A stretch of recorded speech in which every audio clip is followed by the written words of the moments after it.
Not that Yeah. every did man of that generation doesn't need an ass whipping. I Or did. everybody, born before Well, 1980. we should let you know we just started the stream. But we'll take that part off. This And is how that's I'm just going to be. I can see this is how we're going now. I think there are a lot of correspondences with Hemingway and Roth. I'm sorry? I think there are a lot of correspondences between Hemingway and Roth. Oh, really? Tell me Yeah. about that. I'm dying to hear. Wait. You could tell us about it, or you could tell us in the panel, because I think we have to start, and that is actually very interesting. Will, are you ready? Yeah. Okay, we're letting people in.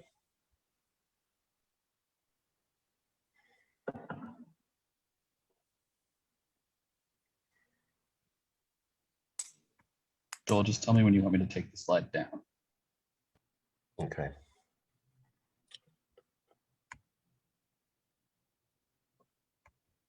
Good evening, everyone. We're going to start in just 1 minute. We're just waiting for the folks to be admitted. It looks like we can start, Will. I'm ready when you are. Good evening, everyone. My name is Joel Whitney. I'm part of the team at Brooklyn Public Library that organizes the arts and culture events. It's really nice to have you. Many of you will have seen the Hemingway film in 3 parts over the last 3 nights at Brooklyn Public Library, or you saw it already on PBS.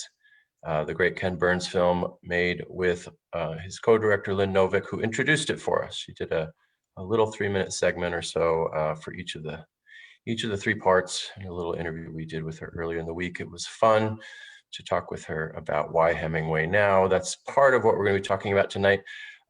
We have an esteemed panel, and before I just say their names and maybe the top line of their biographies, I'm going to let my usher, Will, my colleague, drop the full biographies in the chat. Before we get into that, I just want to say Second Read is an idea that we had about 2 years ago. We've done them with everyone from Susan Sontag to we've got another one coming up this weekend about Audre Lorde, and it's just kind of jostling around the canon to see if someone's been overrated or if someone's been overshadowed, one of those or the other. Just these questions about what are our priorities literarily now and how someone fits in. And we've been waiting for this documentary. We thought it would land with the splash that it has landed with. And we also thought we would put together a panel of all women to talk about the great macho Hemingway and see if there's anything to salvage from the wreckage. And with that, I'm going to just say that we have an amazing panel, 1 or 2 of whom were in the documentary. Mary Karr is, of course, an award-winning poet and best-selling memoirist. Again, we'll put the rest of her impressive bio in the chat. Elaine Showalter has been dividing her time between Washington and London, and won the Truman Capote Award for Literary Criticism for a jury of her peers, American women writers from Anne Bradstreet to Annie Proulx.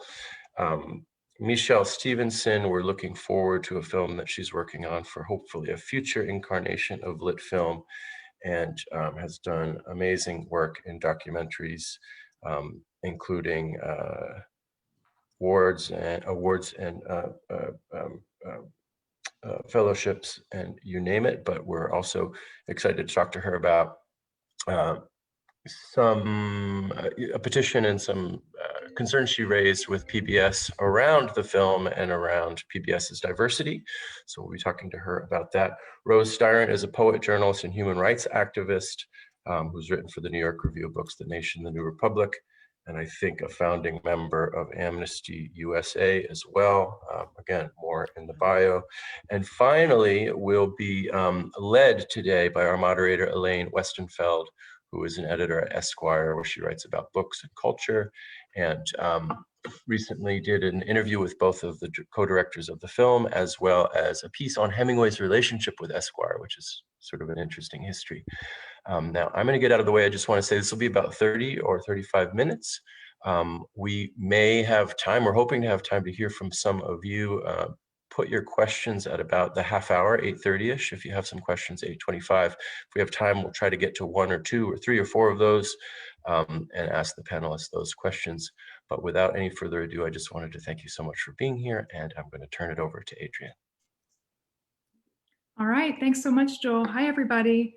I'd like to thank our panelists for being here and also thank our audience for joining us tonight. It's an honor to be here with all of you. So to start, I want to look at the big picture before we drill down on some specific topics. The end of the documentary invites us to consider Hemingway's legacy.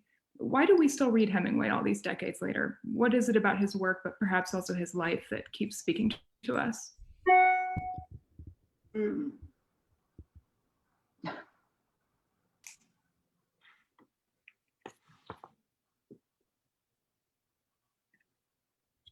Well, I think, I'm no expert, but I think he's a brilliant stylist. And I think the economy of his style and was very addictive. And it does give you the feeling when you're reading it that you can say things that you couldn't say, or say them in this kind of flat way. And but also, I think the psychological complexity of, one of those fiction writers at the beginning, through the middle of the century that tackled some things psychologically that hadn't been broached quite in the same way before. But really, I think he's a master stylist. And for me, it's the short stories. I'm a big fan of the short stories. I have to, I totally agree. I mean, I just such an admirer of the short stories, but also Hemingway's epic life. I mean, it is just such an extraordinary life. It covers so many different areas. It is such a masculine life. I am someone who has written about women writers and American women writers, but this is a kind of life that very few writers got the chance to experience, even lived long enough to experience. And that's very impressive. But the short stories I got, when I was thinking about this discussion, I got an edition of his short stories edited by his grandson. Let's see the grandson's name. It's not even on the book. But the edition includes, with some of the best short stories, the drafts of the short stories from the Kennedy Library and other places.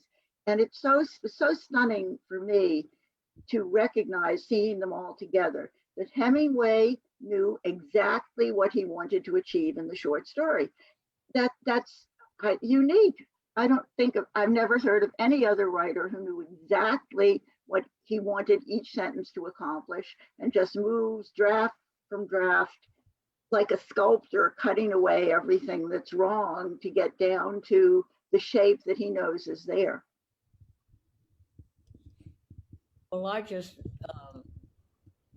loved his sense of adventure, which my husband did not. They were absolutely the opposite as writers in every way.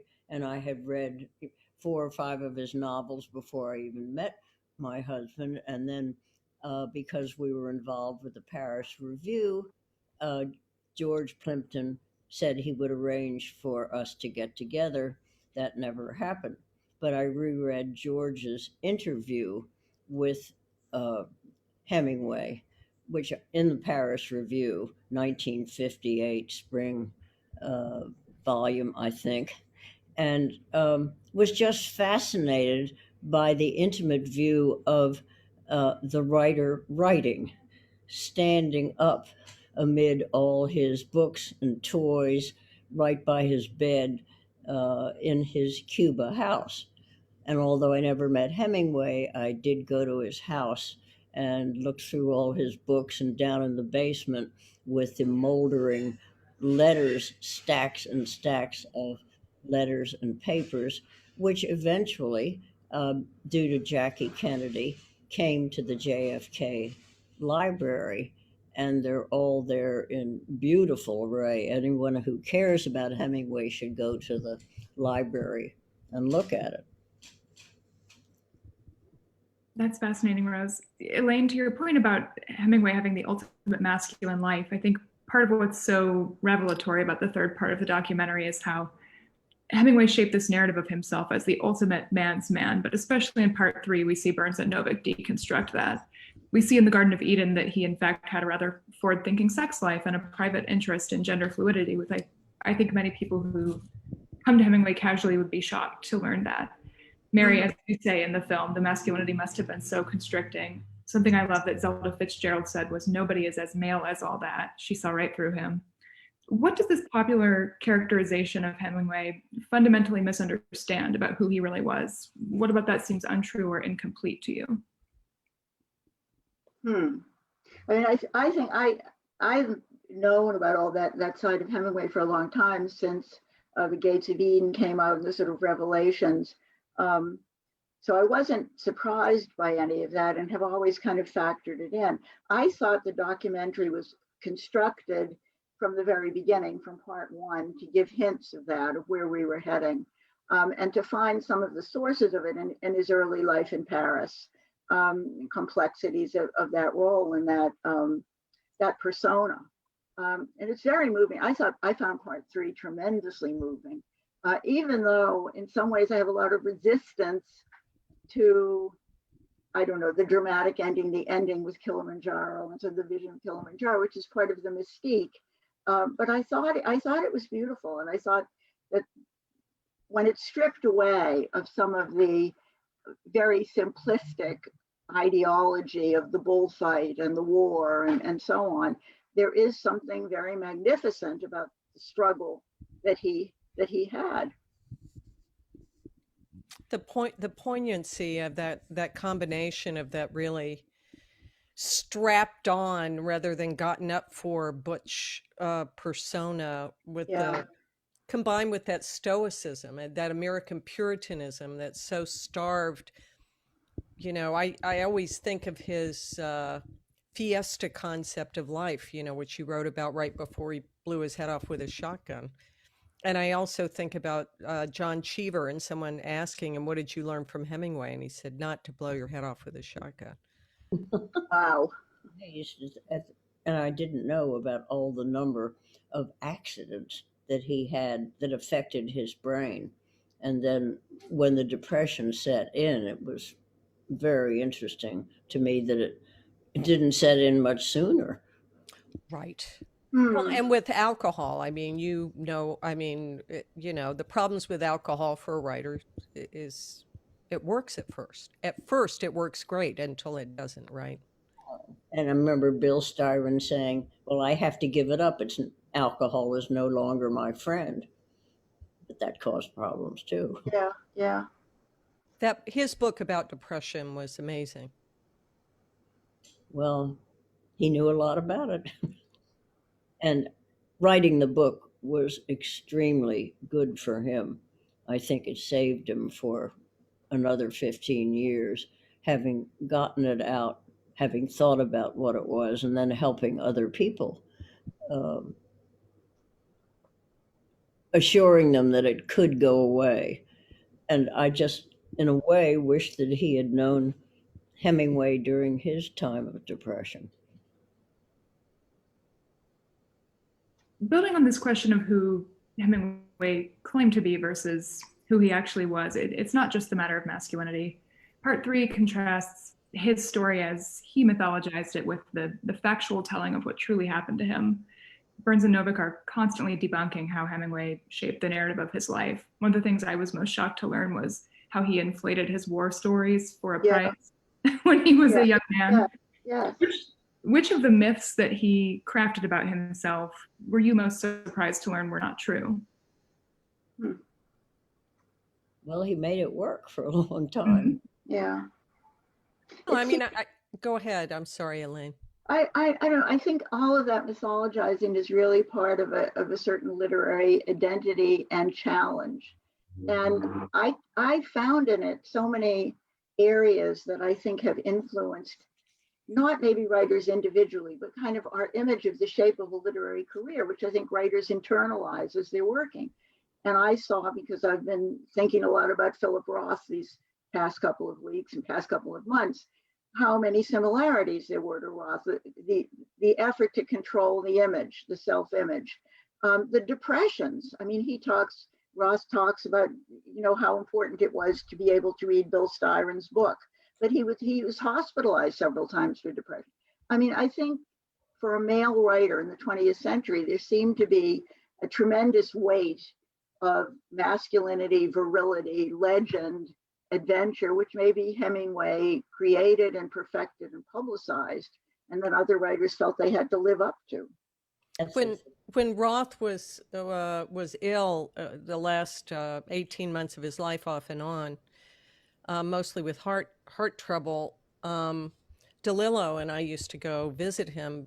I mean, I saw him like, I don't know, maybe 3 times a week, but Don would come once a week, usually on a Thursday afternoon.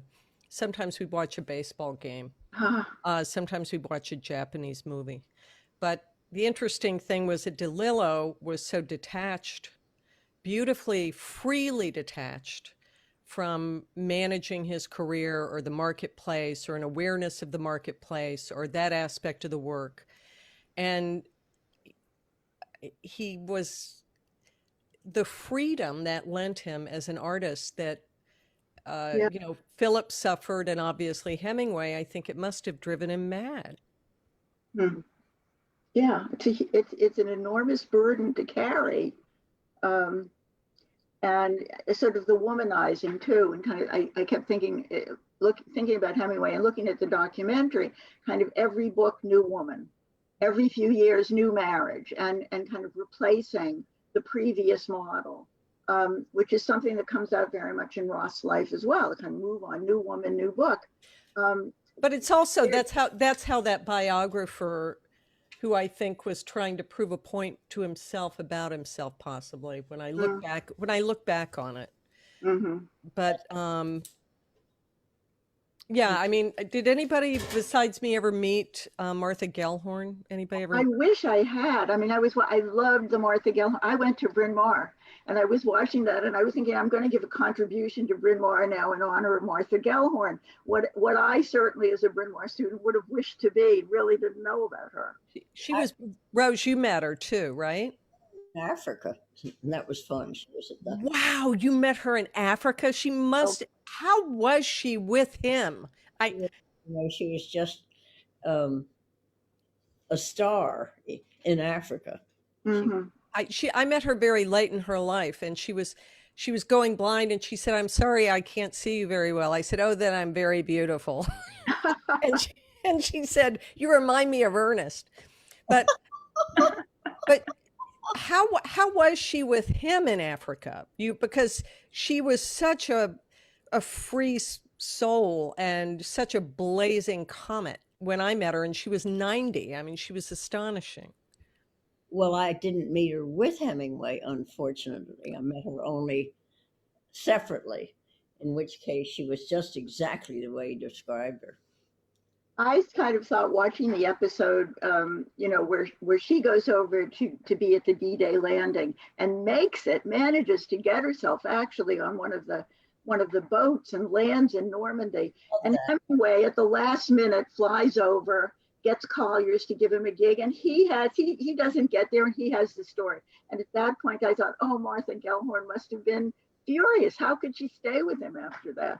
She had all these wonderful stories about how Orwell got the Spanish. I really was very taken with Orwell's memoir about the Spanish Civil War homage to Catalonia. And she said he got the entire political situation. He was completely mistaken about who was doing what with the fascist. And I thought that was interesting, that she would have had that inside political line, and that Orwell, again, the great lauded man,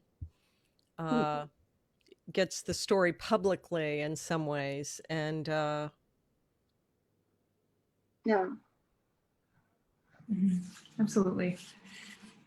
Thinking about, Elaine, you commented that Hemingway is such a great stylist. And as we think about his legacy for a new generation, it strikes me that we often read him without reading him. Traces of his vernacular and his distinctive prose, they have infiltrated so much contemporary prose. As the documentary puts it, generations of writers would find their work measured against his. Some followed the path he'd blazed, others rebelled against it. None could escape it. There are some who even feel that he has this kind of hegemonic influence on creative writing programs, and that everybody writes like Hemingway, that it's so stylish to write with that short, succinct, punchy sentence. In what ways do you see his influence persisting in today's writers? And do you feel that it's oppressive, or is it welcome? Well, I think if anybody can do it, more power to them. I mean, I've never been in a creative writing program, so Rose and Mary would know a lot better than I do how much it operates. I mean, at Princeton, there's a very strong program. I don't think Hemingway was a major presence in that program. But to achieve it, I mean, the main thing when you get to really look at Hemingway and study Hemingway, it looks so easy. That was the idea, that it would look so simple on the page. It was not simple. It took so much labor and struggle and effort and concentration to produce that style. And I that's left out. Sorry. Here's the one I'm just asking you. Which was the book where he said he rewrote the last page, the ending, 37 times before? Yeah, but I thought it was For Whom the Bell Tolls, but maybe I'm wrong. could be. Ends be. with his heart beating on the forest floor as he's about to be killed. Yeah, I think it might have also been Farewell to Arms. I think he rewrote everything in that way, and is never really satisfied. But it has to end at some point. He has to let go of it. But certainly, I mean, if you read Toni Morrison, you read, I mean, that's the thing about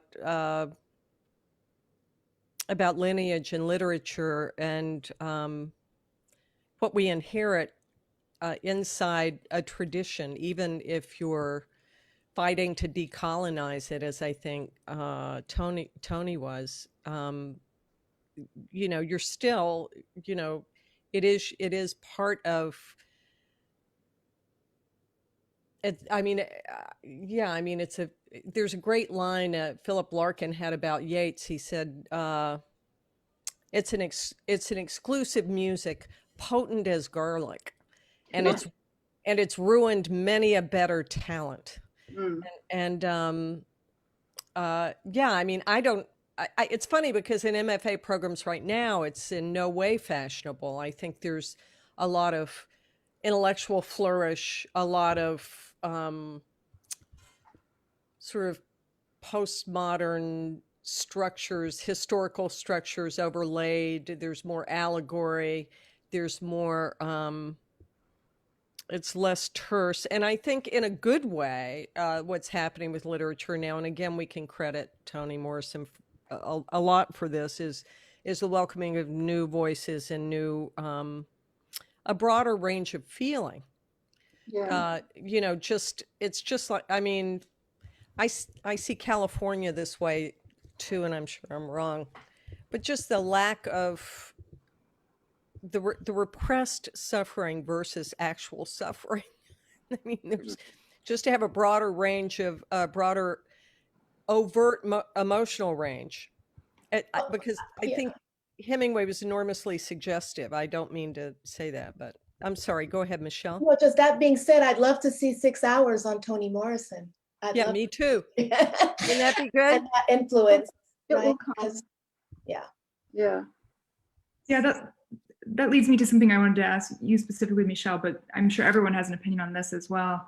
As we look at the film, we can't divorce it from the context in which it was made. And I think the Beyond Inclusion open letter that you spearheaded to PBS is such a triumph and such a necessary opening of a long overdue conversation. You argue that PBS should give BIPOC filmmakers and subjects as much financing and as much airtime as white filmmakers and white subjects. You mentioned Toni Morrison, but I'm curious, what BIPOC writers or creatives would you love to see get this treatment that Hemingway got, that Ken Burns and Lynn Novick got, that so few filmmakers get 10 years to make a movie and 6 hours to air it? Well, Toni Morrison was definitely one of the ones that I had on my list, but even James Baldwin, love to see 6 hours on James Baldwin or more. Absolutely. As a commentator, on our life But right even, now.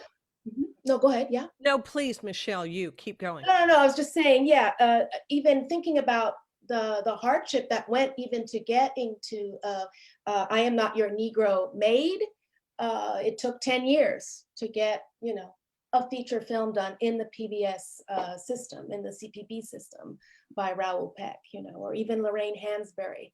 It took almost 10 years to get the documentary done. It was not allocated the amount of time. So we're far way away from getting that diversity, but there is a list of people who've had, the same amount of impact. For me, Hemingway is not much of a reference for me. It is the Toni Morrisons and others that I look to. I'm not a writer, I'm a filmmaker, but there's definitely a lot there. And I think that we as a collective found it really important to use this opportunity, you know, of this 6-hour piece being that is airing, to really express to us this mission that PBS has, which is a mission to bring out diverse voices, that it be, you know, held accountable for it.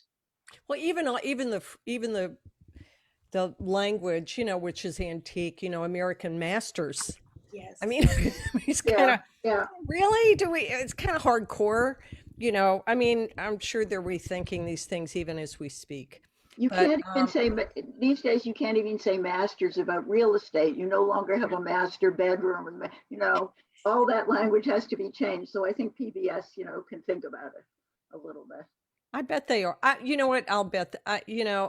I'll bet they are. And what I see, we have a very diverse MFA program at Syracuse University where I teach. People from all over the world, and writing from every point of view. I mean, young Anthony So, whom we just lost, has a new book out. Queer Cambodian writer, just one of a brilliant new voice. And I know N+1 magazine just started the Anthony So Prize. Anthony, you know, died so young. He doesn't have much, but I see from so many BIPOC writers. I mean, I think young Terrence Hayes is right now is great, a great poet and a young man. Yeah. But somebody I would like to see a documentary on. Amy Tan, my friend Amy Tan, was just the subject of a documentary by Jamie Redford that was out Monday night, I think, on PBS. And she's an example, I think, of an extraordinary writer, extraordinary life, and an extraordinary life. I mean, her grandmother was a courtesan who hanged herself. Her mother, it's the research that she had to do to go forward. Yes, somebody just said a 6-hour doc on Audre Lorde would also be great. I just taught Audre last year, and somebody said who's under-recognized. I would say Audre Lorde is an extremely under-recognized poet. Absolutely, absolutely, with a huge impact. And I think that's part of understanding that there's impact in certain communities that other communities don't even know about, the level of impact that and transformation that exists. We're doing a documentary on Nikki Giovanni, the poet. Oh, Nikki's great. Yeah. Patricia Smith, one of the great American poets. She recently won the Pulitzer Prize for just one of my I just taught that book too. Just an amazing. In fact, there's just so much energy coming out of those voices. Adrienne Rich.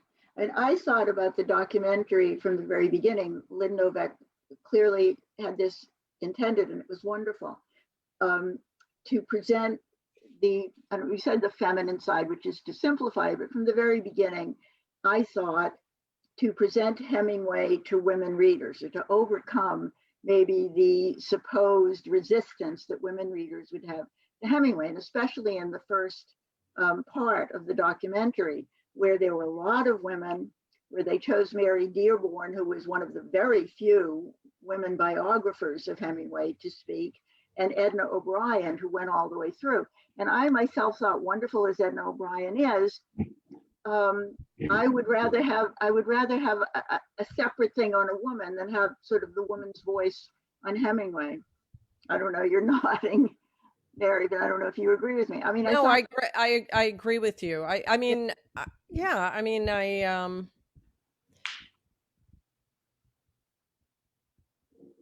you know, Michelle's argument is, you know, the argument I think we're all making in our departments right now, or feel like I'm making in my department with, I don't have to make it to my students because my students are ahead of me on all of this. I think my students have led me in this direction.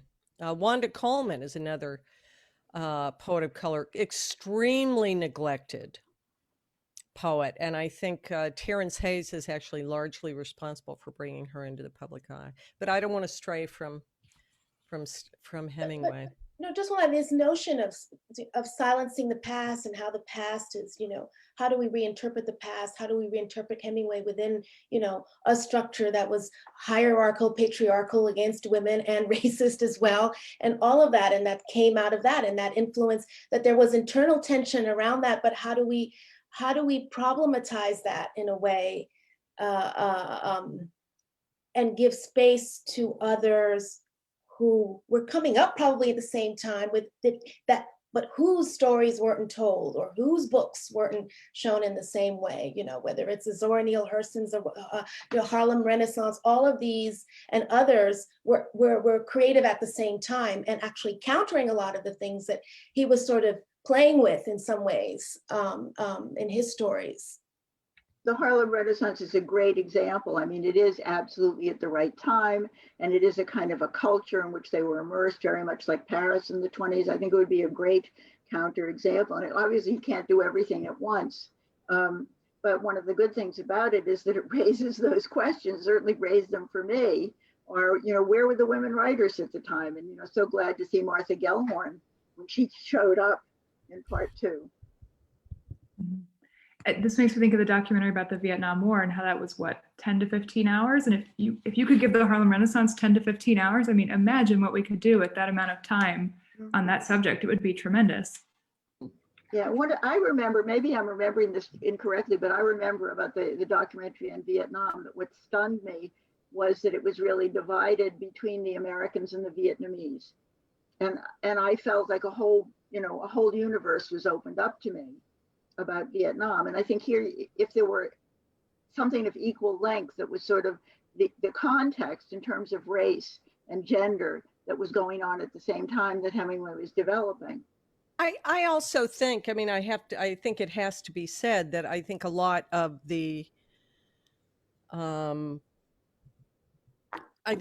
what he was doing, yes, was innately, sort of replicating a kind of structural misogyny and structural racism is inherent in the very language at the time, and just the paradigms he was writing about.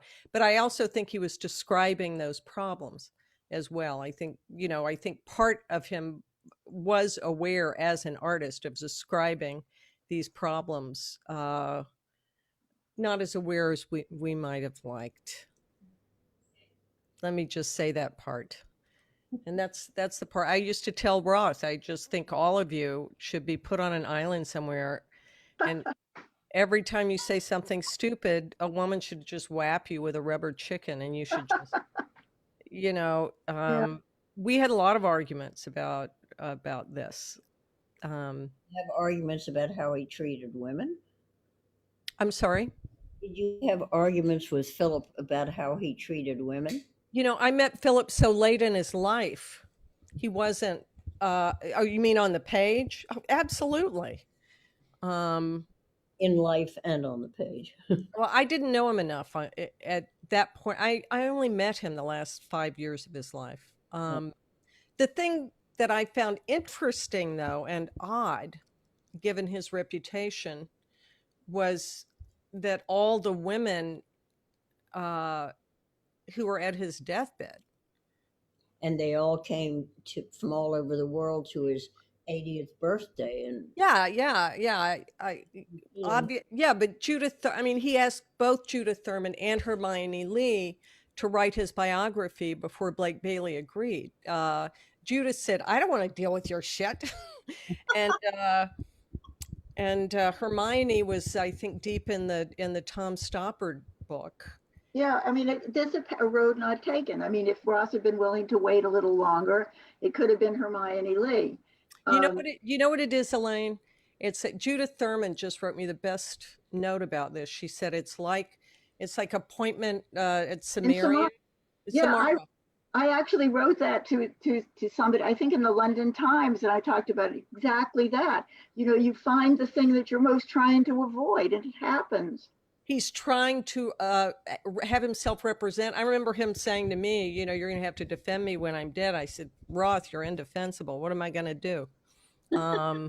But it is interesting that when you saw the women gathered at his bedside, they were women of extraordinary intelligence and accomplishment. There was not some string of handmaidens. I just didn't feel. I just didn't feel that. I mean, it was, you know, Anne was an amazing horsewoman. She was ran a Virginia horse farm, and a woman who was the head of theology at Hunter, and a psychiatrist woman, was a psychiatrist. I mean, these are not these kind of shrinking violets or something that you would, they were just a lot of smart women. But Rose, you had a lot more time in that boat than I did. Well, I know all the women that you're talking about, and I knew they were all his girlfriends and wives and so forth. And I think they were extraordinary to begin with, had a lot of problems with him, and survived and came out well. I mean, Clara Bloom But they is- also remained friends with him. So, I mean, you know, I saw Judith and Julia Grolier, and, you know, Did Edna come at his bedside or not? he did not. She did not. She was not able to travel. And Anne Mudge hired Mhm. someone to come with her. She was 85. She could barely walk. And they had, I mean, he had real relationships with these people that went on for 50, 60 years. So it's, I think it has to be said, you know, that that's in Bailey's biography. That's all in the biography. I wasn't there, but it's all there. And something that people haven't said at all, and I've been waiting for it to be said, there is another biography, came out at exactly the same time, 600 pages long, called The Counter Life, the unauthorized biography. And it quotes from the correspondence, which Bailey did not do. He didn't touch any of the correspondence. And I keep wondering why people don't compare well, the biographies. there's another one that's being worked on now that will be expanded by someone named Zipperstein. Do you know? Zipperstein, yeah, Steve Zipperstein. There are going to be many. I know of at least But 3 that are coming out. Yeah, He's well into that one, and it's going to be much. He'll have access, I'm sure, to the same stuff the other guy, who I Yeah. now want to. I don't even want to say his name. I just want to say the other guy. Yeah, I hate to cut this discussion off, but we're almost out of time here. So I want to let our audience know if you have any questions that you'd like to ask the panelists, if you could submit them now, that would be fantastic. But I have one last question, which is, if you were consigned to a desert island and you could bring one book by Hemingway, and that's what you're going to read for your time on that desert island, what would each of you panelists bring? Which of his books speaks most to you and why? Mm, Author, or what are we still talking about Hemingway? Hemingway. yeah, anyway. Which of Hemingway? We'd bring to Michelle, and I would bring Toni Morrison. Yeah. Elaine and I would bring the short stories. Am I wrong? Definitely. Yeah, collected short stories. What about you, Rose and Michelle? I don't think I'd take Hemingway on a deserted island. Sorry. When I was in school and read all his novels, and before the Me Too generation happened, and just enjoyed them all. I don't know. I'd have to think back maybe to one of those. Certainly not to The Old Man in the Sea. No, the worst, Ah, the worst. the worst one. Yeah. No doubt. Well, we're about out of time, everybody, and I see we don't have any audience questions, so I think we can wrap things up. I just want to say thank you to all of our panelists for being here with us tonight. This has been a fantastic discussion, and thank you to the audience. It's been so great for you to join us. Thank y'all for being here, and so nice to see you guys. Thanks. Yeah, a lot of Thank you fun. so much. Great to meet you. It was great. All right. Thanks so much, everyone. Have a great night. You too. Right.